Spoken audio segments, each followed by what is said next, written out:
15వ కీర్తనను మనము ఈరోజు ధ్యానించారు. కీర్తనల గ్రంథం, పరిశుద్ధ గ్రంథంలో ఈ కీర్తనల గ్రంథంకి ప్రత్యేకమైన విశేషం ఉంది. చిన్న పిల్లలను మొదలుకొని పెద్దవారు చదివే పుస్తకం ఏదైనా ఉన్నది అని అంటే అది కీర్తనల గ్రంథము. దేవునికి స్తోత్రం. ఈ 66 పుస్తకాలు కలిగి ఉన్న ఈ బైబిల్ గ్రంథంలో ఈ కీర్తనల గ్రంథము, ఈ కీర్తనల పుస్తకము అందరూ కూడా చదువుతారు. ప్రతి ఆదివారము కూడా పఠనముగా చదువుతూ ఉంటారు. అయితే ఈ కీర్తనలో ఎన్ని కీర్తనలు ఉన్నాయంటే సుమారు 150 కీర్తనలు ఉన్నాయి. ఈ 150 కీర్తనలు కలిగి ఉన్న ఈ కీర్తనల పుస్తకాన్ని చాలా మంది ఏమని పిలుస్తారు అని అంటే దావీదు కీర్తనలు అని పిలుస్తారు. ఏమని పిలుస్తారండి? దావీదు కీర్తనలు అని పిలుస్తారు. కానీ మనం ఒకసారి ఆలోచన చేసినట్లయితే 150 కీర్తనలు ఉన్న ఈ కీర్తన పుస్తకంలో 150 కీర్తనలు దావీదు గారు మాత్రమే రాయలేదండి. దావీదుతో పాటు అనేక మంది ఈ కీర్తనలు రాశారు. మచ్చుకు మోషే, యోబు, కోరహు కుమారులు, అలాగా తదితరులు ఇంకా చాలా మంది రాశారు. అయితే ఎక్కువ శాతం దావీదు గారు ఒక్కరే 70 నుండి 75 కీర్తనలు దావీదు గారు ఒక్కరే రాశారు గనుక వీటిని దావీదు కీర్తనలు అని పిలుస్తూ ఉంటారు. ఏది ఏమైనప్పటికీ ఈ 15వ కీర్తన రాసింది ఎవరు అనంటే దావీదే. ఏ కీర్తన ఎవరు రాశారో మనకి ఆ కీర్తన పై భాగంలో మనకి స్పష్టంగా కనబడుతుంది. ఇక్కడ దావీదు కీర్తన అని రాయబడింది. ఈ 15వ కీర్తన యొక్క ప్రత్యేకమైన సందేశాన్ని మనం ధ్యానిద్దాం. యెహోవా నీ గుడారములో అతిథిగా ఉండదగిన వాడెవడు? నీ పరిశుద్ధ పర్వతము మీద నివసింపదగిన వాడెవడు? ఈ 15వ కీర్తన ప్రాముఖ్యంగా దేవుని బిడలకు, ప్రాముఖ్యంగా సంఘానికి క్రమంగా వస్తున్న బిడలకు, దేవునిలో ఆత్మీయంగా బలపడాలనేటటువంటి ఆసక్తి కలిగి ఉన్న వారికి ఈ కీర్తనలో ఉన్న ప్రతి వచనము చాలా ఆత్మీయ అర్థాలతో ఈ కీర్తన రాయబడింది. ఇక్కడ భక్తుడు దావీదు కీర్తనకారుడు దేవుడు అంటే దావీదుకి ఎంత ఇష్టమో అలాగే దావీదు అంటే దేవుడికి కూడా అంతే ఇష్టం. దేవుడి పట్ల దావీదు ఎంతో ప్రేమను కలిగి ఉండేవాడు. అసలు ఏమున్నా లేకపోయినా దేవుని కీర్తించడం మాత్రం మానేవాడు కాదు. దేవునికి స్తోత్రం. గొర్రెల కాపరిగా ఉన్నప్పుడు దావీదు దేవుణ్ణి ఎలా కీర్తించేవాడో అలాగే మహారాజు అయిన తర్వాత కూడా దావీదు దేవుని కీర్తించేవాడు. గొర్రెల కాపరిగా ఉన్నప్పుడు దావీదు దేవుని ఎంతగా ప్రేమించి దేవుని స్తుతించేవాడో ఆఖరికి రాజు టైంలో, రాజు పరిపాలిస్తున్న ఆ కాలంలో, రాజుగా ఉండి తన రాజ్యాన్ని పరిపాలిస్తున్న ఆ సమయంలో దావీదు దేవుణ్ణి బహుగా కీర్తించేవాడు. అందుకనే దావీదు కీర్తనలు అనేక సందర్భాల్లో, దావీదు జీవితంలో జరిగిన అనేక సందర్భాల్లో ఈ దావీదు కీర్తనలు మనకు కనబడతా ఉంటాయి. దావీదు ఎంత దేవునికి హృదయానుసారుడు అనంటే ఒక భక్తుడు సెలవిచ్చాడు, దేవుని హృదయము దావీదు హృదయము ఒకటిగా ఉండేది అంటండి. దేవుడికి స్తోత్రం. హల్లెలూయా. అంతగా దావీదు దేవుని ప్రేమించేవాడు. సర్వసాధారణంగా మనము అన్నీ ఉంటే దేవుని ప్రేమించడానికి ఇష్టపడతా ఉంటాం. కానీ అన్ని ఉన్నా ఏమీ లేకపోయినా దేవుని ప్రేమించడము, దేవుని స్తుతించడము మనం ఎప్పుడు కూడా మానకూడదు. దావీదు తన చివరి దశలో కూడా దేవుణ్ణి ఒకటి కోరుతాడండి. ఏంటో తెలుసా? దేవా, నీ దాసుడైన నా కుటుంబము నిత్యము నీ సన్నిధిలో ఉండేటట్లు నా కుటుంబాన్ని ఆశీర్వదించు ప్రభువా. అంటే దావీదుకు నిత్యము మేము రాజ్య పరిపాలన చేయాలి ప్రభు అని ఆశించాల. మా కుటుంబ సభ్యులందరూ రాజ్య పరిపాలన చేయాలని ఆశించాల. లేకపోతే మాకు ధనము కొదువుగా ఉండడానికి వీల్లేదు ప్రభు అని ఆశించాల. బంగారం ఎక్కువగా ఉండాలని ఆశించాల. కానీ దావీదు చివరి దశలో కూడా ఆశించింది ఏదైనా ఉన్నదంటే, ప్రభువా, మేము మా కుటుంబము మా తరతరాలు నీ సన్నిధిలో ఉంటే చాలు, అదే మాకు గొప్ప ఆశీర్వాదం అన్నాడు. దేవునికి స్తోత్రం. హల్లెలూయా. ఈ విధమైన భక్తి జీవితం మనం కలిగి ఉండాలి.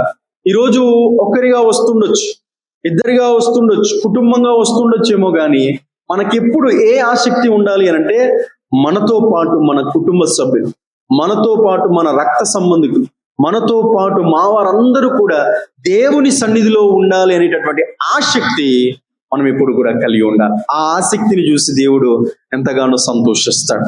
రైట్, ఇప్పుడు ఈ యొక్క 15వ కీర్తన మనము ధ్యానం చేద్దాం. దావీదు భక్తుడి విధంగా అంటున్నాడు, యెహోవా నీ గుడారములో అతిథిగా ఉండదగిన వాడెవడు? నీ పరిశుద్ధ పర్వతము మీద నివసింపదగిన వాడెవడు? రైట్, ఇక్కడ యెహోవా నీ గుడారములో అతిథిగా ఉండదగిన వాడెవడు అనే మాట రాయబడింది. ఇంగ్లీష్ లో ఈ పదాన్ని ఏమన్నారు అనంటే దేవుని సన్నిధిలో నివసించుట అనే పదాన్ని వాడారు. అనగా ఎవరు నీ సన్నిధిలో నివసించగలుగుతారు?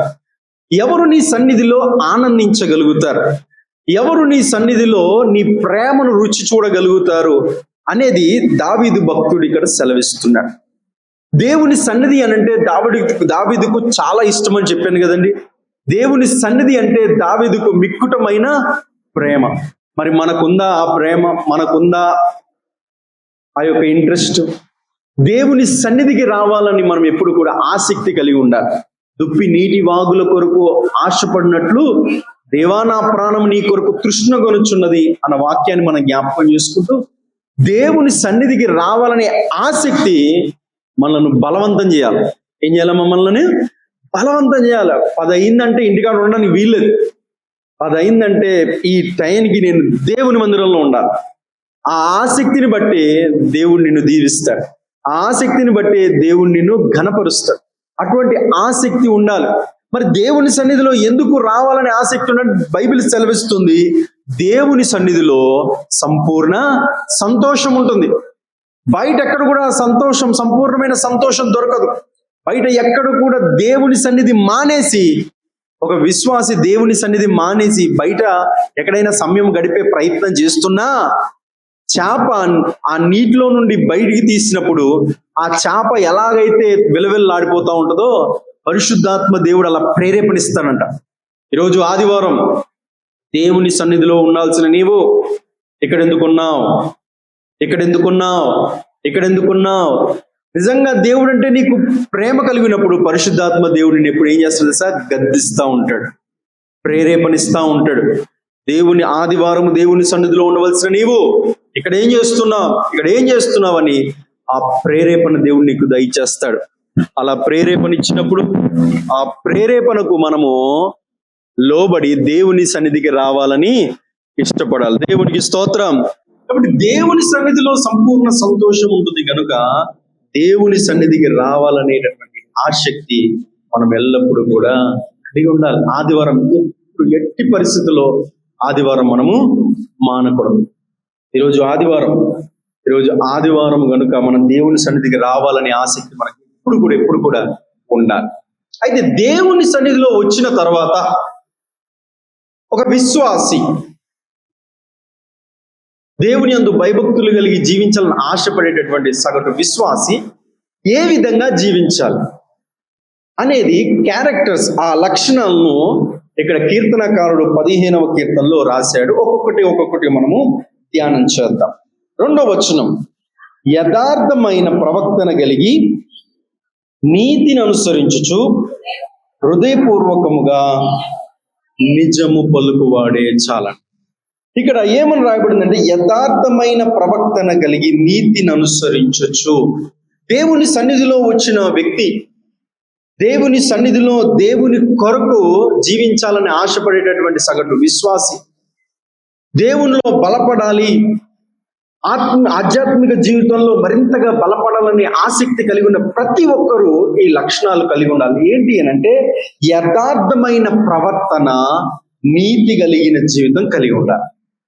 యథార్థమైన ప్రవర్తన ఏంటనేది యథార్థత అనంటే నువ్వు మందిరంలో ఎలా ఉంటున్నావో బయట కూడా అలానే ఉండాలి. బైబిల్ గ్రంథంలో ఒక వ్యక్తిని చూసి దేవుడు యథార్థవంతుడు అని పిలిచాడు.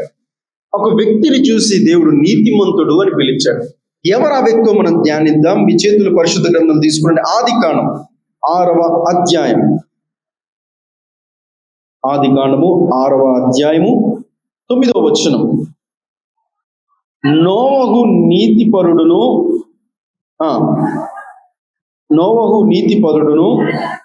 తన తరములలో నిందారహితుడై ఉండెను.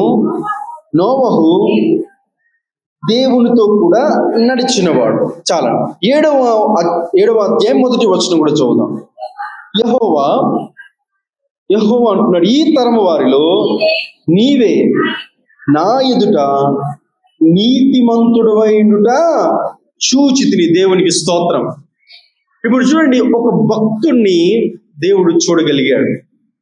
దేవాది దేవుడు అనంట ఒక సమయంలో భూమి మీద నేను సృష్టించిన ప్రజలు ఎలా ఉన్నారు, వారు ఎలా జీవిస్తున్నారు, వారి విధానం ఎలా ఉంది ఒకసారి చూద్దామని చెప్పేసి ఆ భూమిని చూసినప్పుడు, ఆ భూమిలో ఉన్న మనుషులను చూసినప్పుడు, ఆ భూమి మీద మనుషులు జీవిస్తున్న విధానాన్ని చూసినప్పుడు దేవుడికి కోపం వచ్చేసిందండి. ఎంత కోపం వచ్చిందంటే ఎవరికి వారు ఇష్టానుసారంగా జీవిస్తున్నారు. దేవుడు అంటే భయము భక్తి లేకుండా జీవిస్తున్నారు. అసలు దేవుడి పట్ల కనీసం భయభక్తులు లేని జీవితంగా వారు జీవిస్తున్నారని చాలా దేవుడు కోప్పడి, ఇష్టానుసారంగా జీవిస్తున్న వీరినా నేను సృష్టించింది అని దేవుడు కోప్పడి, ఇంకా భూమి మీద మనిషినే లేకుండా చేద్దాం అనుకున్నాడంట దేవుడు. అలా మనిషినే లేకుండా చేద్దామని దేవుడు ఆలోచించి ఆ భూమి మీద ఉన్న ప్రజలందరినీ క్షుణ్ణంగా గమనిస్తే ఆ భూమి మీద ఉన్న ప్రజలందరిలో ఒకే ఒక వ్యక్తి దేవుని ఎదుట నీతిమంతుడిగా జీవించాడంట. దేవునికి స్తోత్రం. హల్లెలూయా. చూడండి, ఈ తరము వారిలో నీవే నా ఎదుట నీతిమంతుడవై ఉండుట నేను చూశాను. చూడండి, ఇది ఎవరు ఇస్తున్న స్టేట్మెంట్? దేవుడు ఇస్తున్న స్టేట్మెంట్. ఎవరు ఇస్తున్న స్టేట్మెంట్ అనేది? సర్వసాధారణంగా ప్రజలు ఇస్తారు స్టేట్మెంట్లు. ఇదిగోండి, మా ఊరిలో ఈయనంత గొప్పోడు లేడండి అని అంటారు. మా ఊరిలో ఈయనంత భూస్వాములు లేరండి అని అంటారు. మనుషులు ఇచ్చే స్టేట్మెంట్లు ఎలా ఉంటాయనంటే, ఆ పలానా వ్యక్తి డబ్బును బట్టి, హోదాను బట్టి, పరపతిని బట్టి, ఉద్యోగాన్ని బట్టి, వ్యాపారాన్ని బట్టి, ఆస్తిపాస్తులను బట్టి ఇతడు గొప్పవాడండి, ఇతడు చాలా గొప్పవాడండి అని చెప్పేసి ప్రజలు ఆ విధమైన స్టేట్మెంట్లు ఇస్తారు. కానీ దేవుడు చూడండి, దేవుడు ఇచ్చే స్టేట్మెంట్ ఎలా ఉంటుందంటే, ఈ లోకపరమైనవి ఏవి కూడా దేవుడు ఏమాత్రం పట్టించుకోడు. నీకు ఎంత డబ్బు ఉందో, నీకు ఎంత ఆస్తి ఉందో, నీకు ఎంత సంపద ఉందో, నీకు ఎన్ని ధనాలు ఉన్నాయో, ఎన్ని బంగారం ఉందో, ఇది మనుషులు గుర్తిస్తారేమో కానీ దేవుడు మాత్రం ఇది గుర్తించాడు. దేవునికి స్తోత్రం. హల్లెలూయా. మరి దేవుడు గుర్తించేది ఏదైనా ఉన్నది అని అంటే క్యారెక్టర్. నువ్వు దేవుని ఎదుట ఎలా నీతిగా, ఎలా యథార్థతగా, ఎలాగ పరిశుద్ధంగా, ఎలా భయభక్తులు కలిగి నువ్వు జీవిస్తున్నావో అదే దేవుడు చూస్తాడు, అదే దేవుడు దృష్టి ఉంచుతాడు. బైబిల్ గ్రంథంలో చూడండి, మీరు ఎవరైనా చూడండి, యోబును కూడా చూడండి. యోబును దేవుడు గొప్పవాడు అనే ముందు దేవుడు యోబు గురించి క్యారెక్టర్ రాశాడు. ఏమని? యోబు నీతిపరుడు, యథార్థపరుడు, న్యాయవంతుడు, దేవుని యందు భయభక్తులు కలిగిన వాడు అని యోబుకున్న గుణగణ లక్షణాలు రాసి తర్వాత యోబు ఊజు దేశంలో గొప్పవాడని దేవుడు పిలిచాడు. దేవునికి స్తోత్రం. హల్లెలూయా. తర్వాత మీరు బాప్తిజం ఇచ్చి యోహాను కూడా చూడండి. బాప్తిజం ఇచ్చి యోహాను గురించి దేవుడు ఏ స్టేట్మెంట్ ఇచ్చాడు? స్త్రీలు కనిన వారిలో యోహాను వంటి గొప్పవాడు లేడు అని స్టేట్మెంట్ ఇచ్చాడు. యోహాను ఎందుకు గొప్పవాడు? యోహానికి ఏమైనా ఆస్తి ఉందా? సంపద ఉందా? బంగారం ఉన్నాయా? మంచి వస్త్రాలు కలిగి ఉండేవాడా? యోహాను అరణ్యంలో మిడతలు తినేవాడండి. బాప్తిజం ఇచ్చి యోహాను అరణ్యంలో యోహాను కేక వేస్తే పట్టణాలు ఖాళీ అయిపోయి ఆ యోహాన్ గారి దగ్గరికి వచ్చి దేవుని వాక్యాన్ని విని పశ్చాత్తాపడి బాప్తిజం పొందుకునేవారంట. దేవునికి స్తోత్రం. యోహాను దేవుడు చూసి గొప్పవాడు అన్నాడు అందుకు. కానీ మనుషులు ఒక వ్యక్తిని గొప్పవాడని ఎలా పిలుస్తారండి? అతని యొక్క ఆస్తిని చూసి, అతని యొక్క పరపతిని చూసి, అతని యొక్క స్థితిగతులను చూసి ఇతను గొప్పోడండి, మా పేటలో ఈయనంత గొప్పోడు లేడండి, మా ప్రాంతంలో ఇతనంత గొప్పోడు లేడండి, మా రాష్ట్రంలో ఇంత గొప్పోడు లేడని చెప్పేసి మనుషులు ఈ విధంగా గుర్తిస్తారు. కానీ దేవుడు గుర్తించే విధానం వేరు. దేవుడు ఏం చూస్తాడు అనంటే క్యారెక్టర్ చూస్తాడు. దేవుడు వ్యక్తిత్వాన్ని చూస్తాడు. ఇక్కడ నోవహుకి ఎంత ఆస్తి ఉందో, నోవహు ఎంత సంపద ఉందో, నోవహు ఎంత ధనం ఉందో ఇవేమి చూడలేదండి. దేవుడు నోవహుని గురించి చెప్తున్నాడు. ఏమనంటే, నోవహు, నేను అందరినీ చూశానయ్యా, ఈ తరములో, ఈ జనరేషన్ లో నీవే నా ఎదుట నీతిమంతుడవై ఉన్నావు. దేవునికి స్తోత్రం కలుగునుగా. ఎలాంటి స్టేట్మెంట్ దేవుడు మన జీవితాన్ని చూసి ఇవ్వాలి. అలా ఇవ్వగలిగేటటువంటి జీవితము మనం జీవించాలి.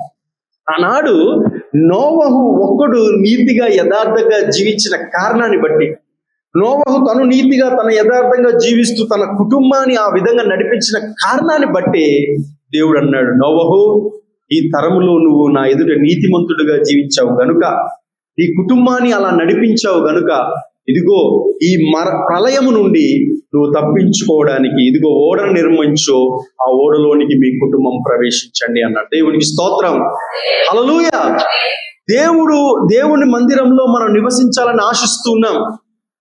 అయితే దేవుడు మనలో ఏం చూడాలనుకుంటున్నాడు అంటే యథార్థమైన జీవితం. మనలో దేవుడు ఏ విధమైన జీవితం చూడాలనుకుంటున్నాడంటే నీతి కలిగిన జీవితం. అలా యథార్థత, నీతి కలిగిన జీవితాన్ని దేవుడు మనల్ని చూసినప్పుడు మనల్ని బట్టి దేవుడు సంతోషిస్తాడు. అంత మాత్రమే కాకుండా మనం యథార్థంగా నీతిగా జీవిస్తూ మన కుటుంబాన్ని కూడా ఆ విధంగా నడిపించాలి. మన కుటుంబాన్ని ఆ విధంగా జీవించేటట్లుగా మనం ఎల్లప్పుడూ కూడా ఆ విధంగా చేయాలి. అందుకని 15వ కీర్తనలో 2వ వచనం మనం ఇందాక చదివాం కదండి, యథార్థమైన ప్రవర్తన కలిగి నీతిని అనుసరించుచు హృదయపూర్వకముగా చాలండి. ఇక్కడ ఏమని రాయబడిందంటే హృదయపూర్వకముగా నిజము పలకాలి. దేవుని మందిరంలో నివసించాలని ఆసక్తి కలిగిన వారికి ఉన్న రెండవ లక్షణం ఏంటి అనంటే సత్యము పలకాలి. ఏం పలకాలమ్మా? సత్యము పలకాలి. చాలా మంది నిజాన్ని పలకడానికి ఎక్కువగా ఇష్టపడరు. అబద్ధాలు అవలీలగా ఆడేస్తూ ఉంటారు. అబద్ధము మన జీవితాల్లో చాలా చాలా ప్రమాదాలను తీసుకొస్తారు. బైబిల్ గ్రంథంలో ఒక సంఘటన మీకు చెప్తాను. అబ్రహామును మనం ఆలోచన చేసినట్లయితే కరువు వచ్చిందని చెప్పేసి అబ్రహాము ఒక ప్రదేశం నుండి మరొక ప్రదేశానికి వెళ్ళిపోయారు, ఐగుప్తు దేశం.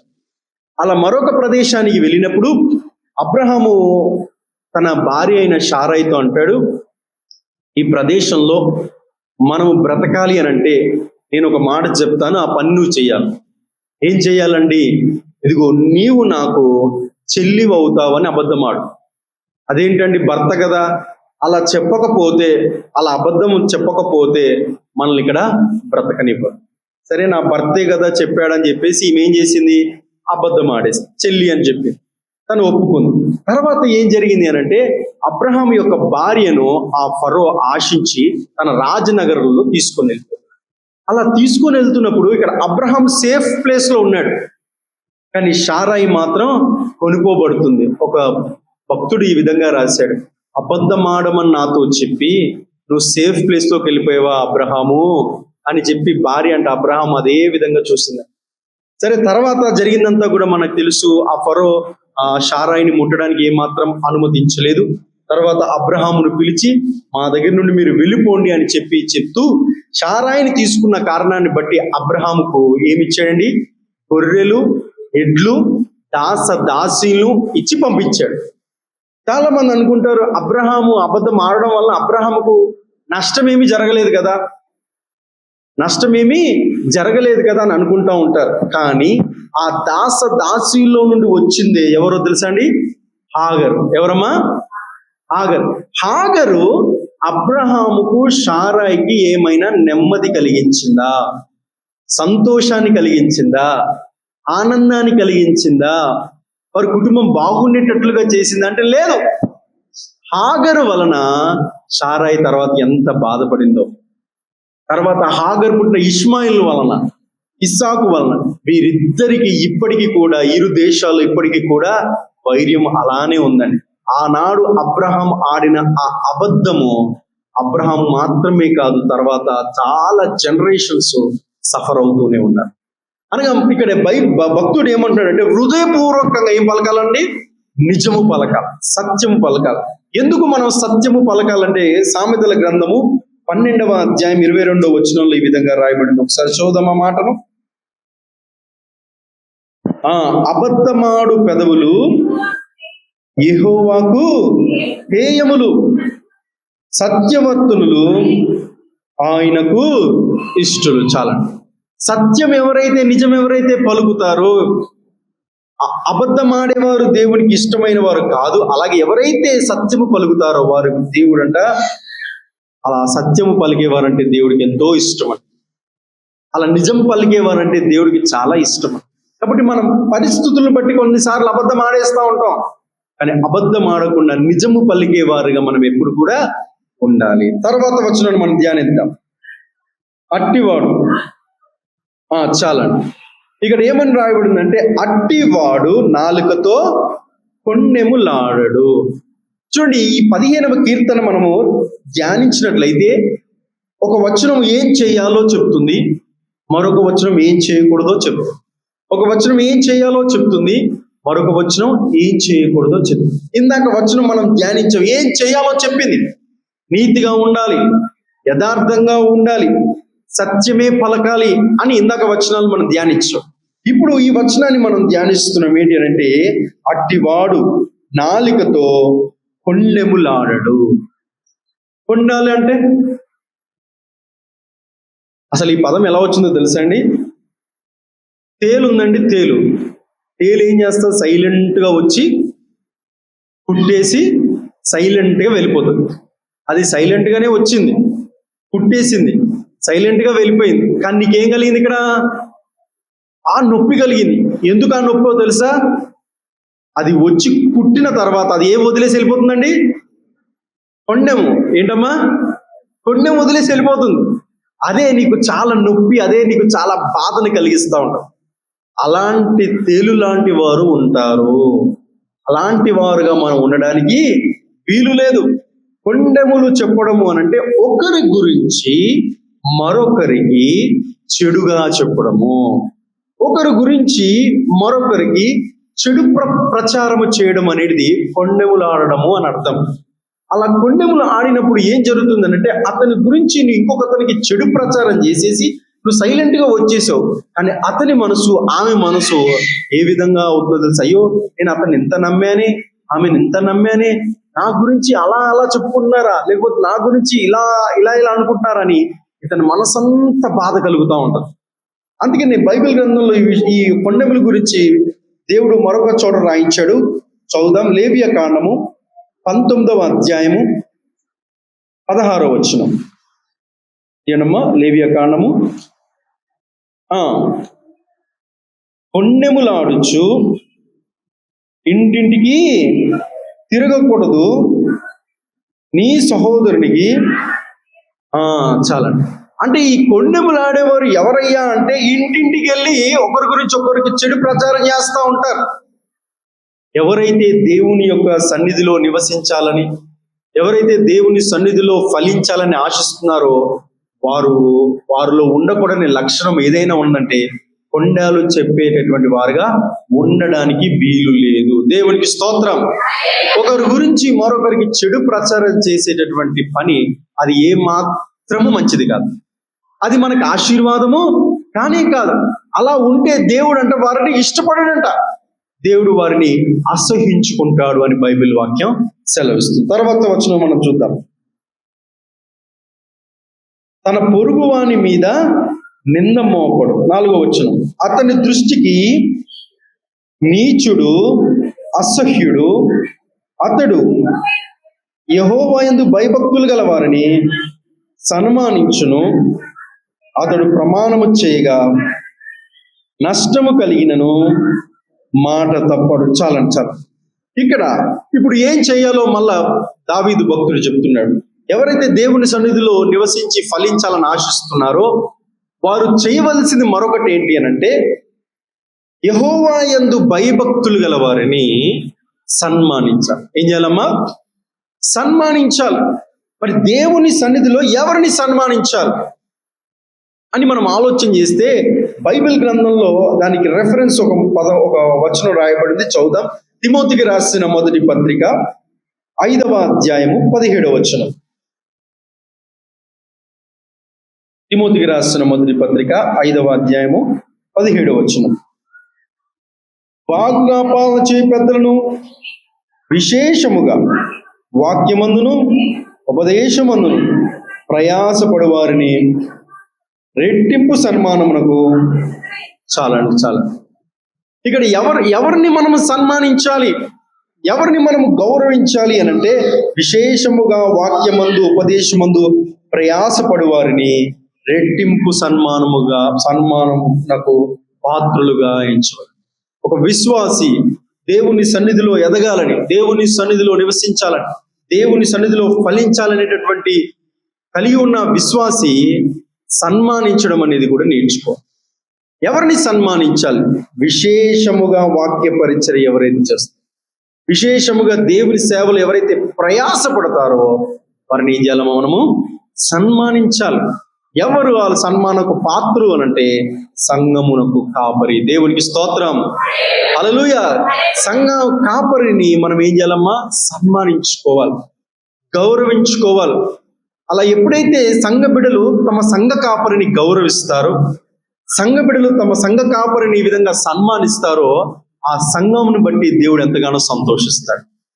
నా సన్నిధిలో వీరు నివసించి ఫలించాలని ఆశిస్తూ వీరు వారి కాపరిని గౌరవిస్తున్నారు, వారి కాపరిని చక్కగా గౌరవిస్తూ సన్మానిస్తున్నారు అని దేవుడు ఎంతగానో సంతోషిస్తాడు.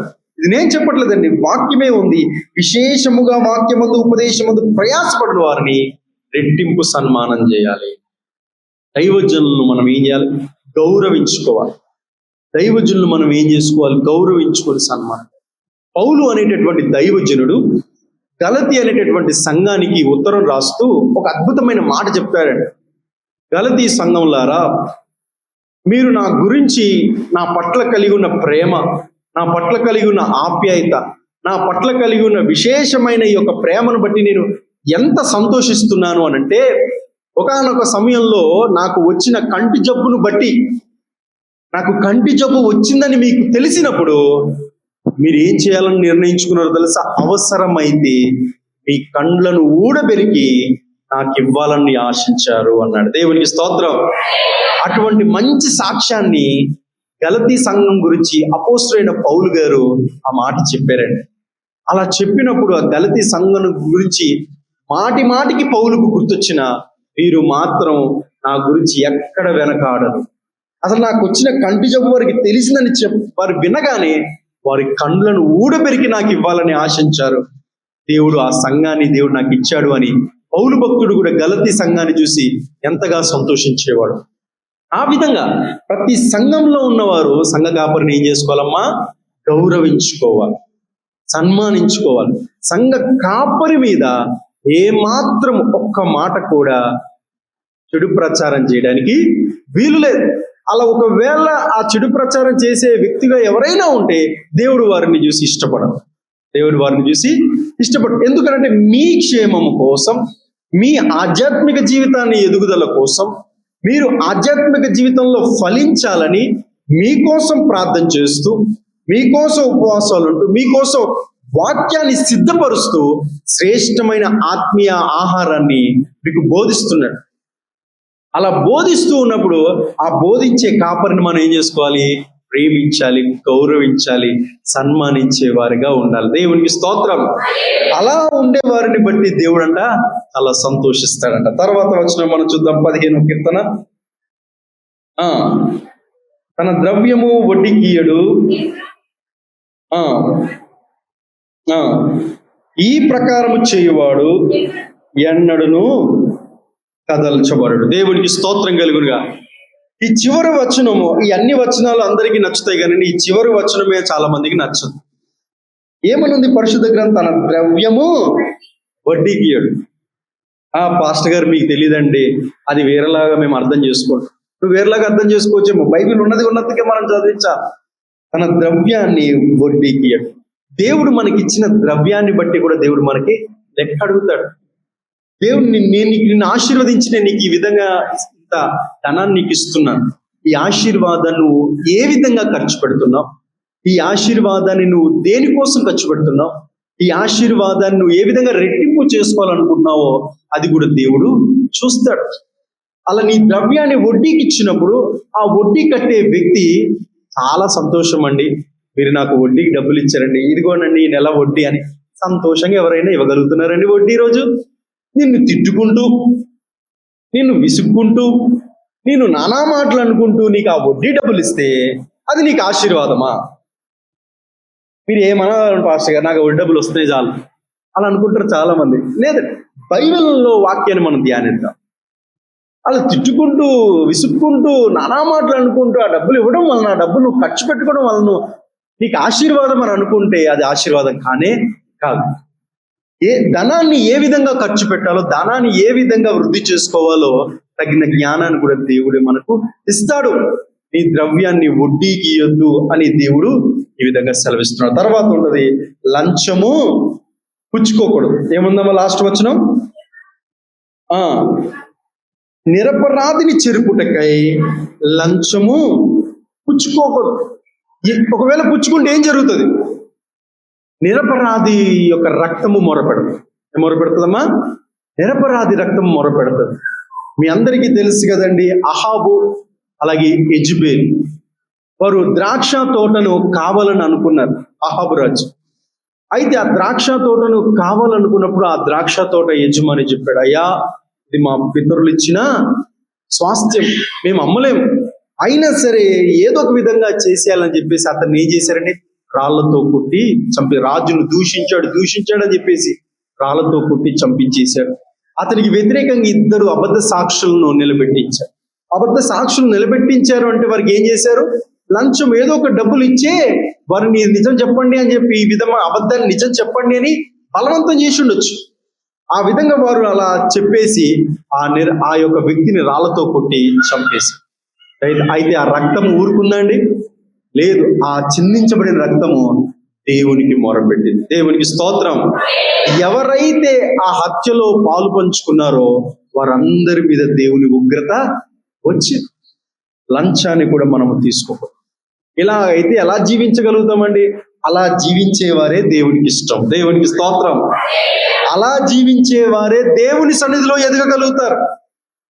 అలా నీతిగా, యథార్థంగా, హృదయపూర్వకంగా సత్యము పలుకుతూ, పొన్నెములు ఆడకుండా, లంచం పుచ్చుకోకుండా, వడ్డీ ఇవ్వకుండా, దేవుని యందు భయభక్తులు కలిగి సంఘ కాపరిని ఎవరైతే గౌరవిస్తూ సన్మానిస్తారో వారే దేవునికి ఇష్టలు, వారే దేవుని సన్నిధిలో వర్ధిల్లుతారు.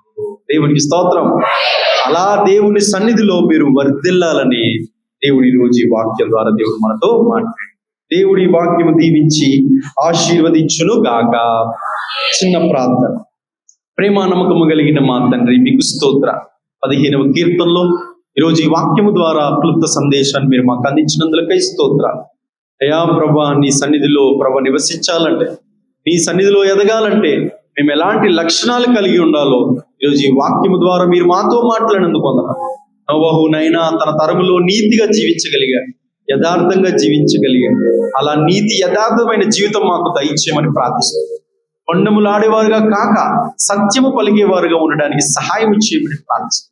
వడ్డీకి ఇచ్చేవారుగా కాక అయ్యా న్యాయంగా మేము నాయన కష్టపడి సంపాదించుకునే జీవితాన్ని మాకు దయచేయమని ప్రార్థిస్తున్నాను. ఈ వాక్యాలు నాయన ప్రతి హృదయంలో నాటుబడి ఫలించుటకు సహాయం చేయండి. ఇక సమస్త మహిమా ఘనత ప్రభావం చెల్లిస్తూ యేసుక్రీస్తు నామములో ప్రార్థన వేడుకుంటున్నాము తండ్రి. ఆమేన్.